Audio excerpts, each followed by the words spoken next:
Who would have thought you could have a holiday during the COVID pandemic? What? Uh, Another murderer? Jeez, can't a detective get some peace? I should have known somebody was gonna burn the glass onion to shit.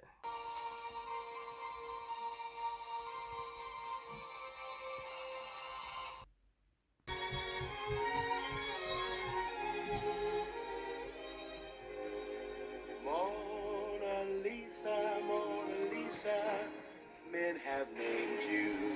Glass Onion, a Knives Out mystery, directed once again by Rian Johnson, and is the 2022 sequel to Rian Johnson's 2019 murder mystery hit Knives Out. So Glass Onion tells the story taking place after the events of its predecessor, taking place in summer 2020 during the peak of the COVID pandemic, where Miles, played by Edward Norton, owner of the Glass Onion, this be- beautiful island, invites a group of rich people to the Glass Onion, including Detective Blanc, played once again by Daniel Craig. But as you would expect, a murder is committed, so Blanc is on his second case.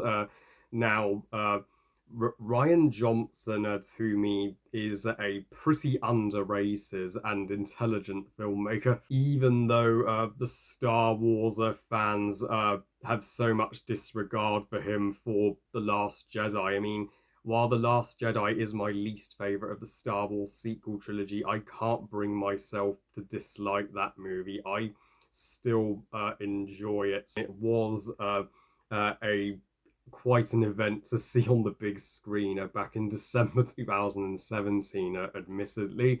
And as for Knives Out, that is straight up Rian Johnson's best movie. I will fight anybody who says otherwise. And one of the few murder mysteries I can happily rewatch without feeling depressed. Finally, a murder mystery that's legitimately fun. And now that Rian Johnson has made a sequel to Knives Out, so it goes to show how proud he was of that movie, and Knives Out has now become his baby, and the peak of his filmography. And while Glass Onion, I can't exactly sugarcoat or call it one of the greats from 2022, as everybody says. But this is still a solid and satisfactory follow-up, even if I do favour the first Knives Out over this one, which I will get into. I do wish this movie was in cinemas for far longer than it was. It was only in cinemas for like a week, and then it was put on Netflix. It came to Netflix on December 23rd in my country, and had it been released in August, then it could have stayed in cinemas for way long. As in August, it would have had zero competition, and Strange World could have been released in August also instead of November.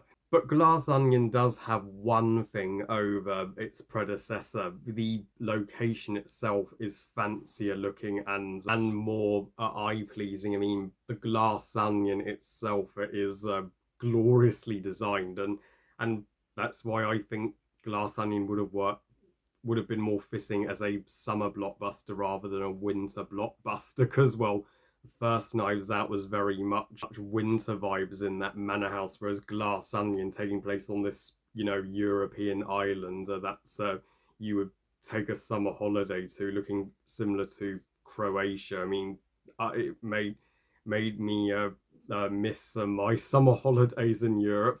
And Daniel Craig is back as Detective Blanc, and Blanc is, well, the other great cinematic detective, along with Sherlock Holmes and Enola Holmes, of course. And this is Craig's second signature role, and as well as James Bond, of course. Yeah, don't worry, folks. James Bond didn't fully die in No Time to Die, because he returned in this movie and shifted into his alter ego, Blanc. he has perfected his Texan voice at this point, and I mean, and he uh, uh, like the first movie does get attached to one particular character and help her, Helen, and she's kind of like, well, Nomi in a way. I mean, she looks so well because so much like Nomi, and working with, well, James Bond, you see the comparison, and she wants, well, uh, to get back at Miles and destroy Miles's glass onion, well, as revenge for what he did to her sister. So because she and her sister look identical, she's able to play both Helen and Aldi, the sister, at the exact same time. Yeah, Rian Johnson did not disappoint with his expert twist reveal writing, and the uh, the richer people who are invited to the Glass Onion, while none of these characters come anywhere close to Ana de Armas from the first movie, and I was a little disheartened that she would not be returning for this sequel. But I did learn to get over it, as this is a brand new story with new characters, so I understand. Whiskey being my crush in this movie and my favorite character. I mean, whoa, she is smoking. Her scenes by the pool were some of my very favorites, and Kate Hudson as Birdie, she's this supermodel, and I mean, she hasn't aged a day. She looks flawless in her bikini. So yeah, the girls by the pool, of course, look like goddesses, but they're more. But they're not just there to be hot. So God, no, they are no, they are hugely charismatic, and each character has a reason to come to the Glass Onion and get Miles back at the end. And Duke, played by Dave Bautista, Whiskey's husband. This is the second movie where Daniel Craig and Dave Bautista have starred in a movie together after Spectre. But Duke would easily be my least favourite character here. As a male rights activist on his YouTube channel, I mean, he kind of came across as a female basher and was kind of a dick to his mum, constantly arguing with her. But I can see why Summer would be entertained by his comedy. But it wasn't a surprise to me whatsoever when he turned out to be the murder victim who Miles uh, poisoned towards the second half. And I did feel uh, sympathy for Whiskey having her husband taken from her that way. And the second half of Glass Onion is where the movie truly had my full attention. The majority of the second half is told through flashbacks of how, yeah, Blanc well met Helder in the first place, and how uh, and how he was going to help her, like he assisted Ana de Armas in the first film, and that's climax with well, all the characters just smashing all of Miles's ornaments and blowing the Glass Onion into a gazillion pieces. I mean, in a slow motion effect, you're like, d- damn, wow.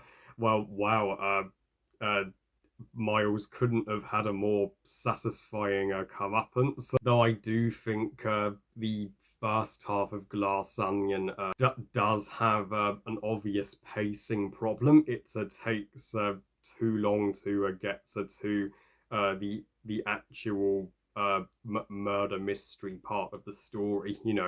Hanging out in the Glass Onion, by the pool is fine and all, but we kind of want to cut to the chase here. And this movie has an over 2 hour runtime, and heck, we don't get to the actual murder mystery part of the story until over an hour into the film.